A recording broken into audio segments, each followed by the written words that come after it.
দীর্ঘদিন ধরে বেতন ভাতা না পাওয়া ও দুর্ব্যবহারের ক্ষোভ থেকে এমভি আল বাখেরা জাহাজের মাস্টার গোলাম কিবরিয়া সহ সবাইকে হত্যা করা হয়েছে। র্যাবের হাতে গ্রেপ্তারের পর এসব তথ্য জানিয়েছেন আকাশ মণ্ডল ইরফান। হত্যাকাণ্ডে ঘটাতে খাওয়ান ঘুমের ওষুধ। চাঁদপুরে এমভি আল বাখেরা জাহাজে আলোচিত 7 হত্যাকাণ্ডে গ্রেপ্তার করা হয়েছে ওই জাহাজেরই লস্কর আকাশ মণ্ডল ওরফে ইরফানকে। র্যাবের হাতে গ্রেপ্তার হওয়া আকাশ স্বীকার করলেন দায় হত্যার সাথে জড়িত ছিলেন একাই। বেতন ভাতা না পাওয়ার ক্ষোভ থেকে ঘটান এই হত্যাকাণ্ড।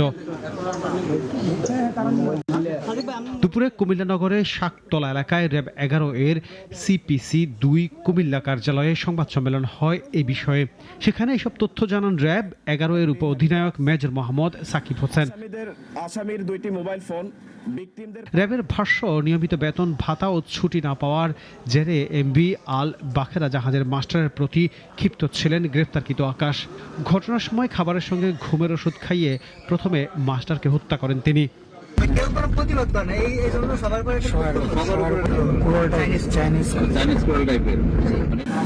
এই জাহাজের বাবুর্চি রানা রাতের খাবার রান্না করে, তখন রাতের খাবারের তরকারিতে এই গ্রেফতারকৃত আসামি সে আমাদেরকে জানায় সে নিজে রান্নাঘরে প্রবেশ করে এবং 3 পাতা ঘুমের ওষুধ ওই তরকারির সাথে মিশ্রিত করে।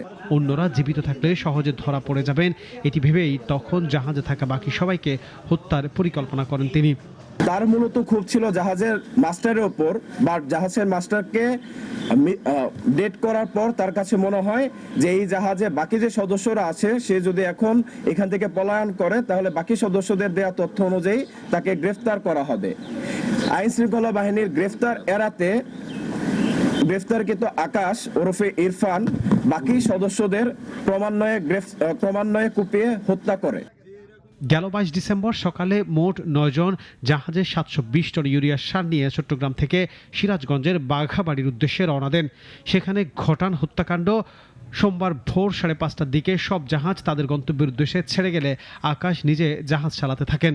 জাহাজটি ইসাওয়ালা খালের মুখে মাঝির ছড়ে আটকা পড়লে পালিয়ে যান আকাশ।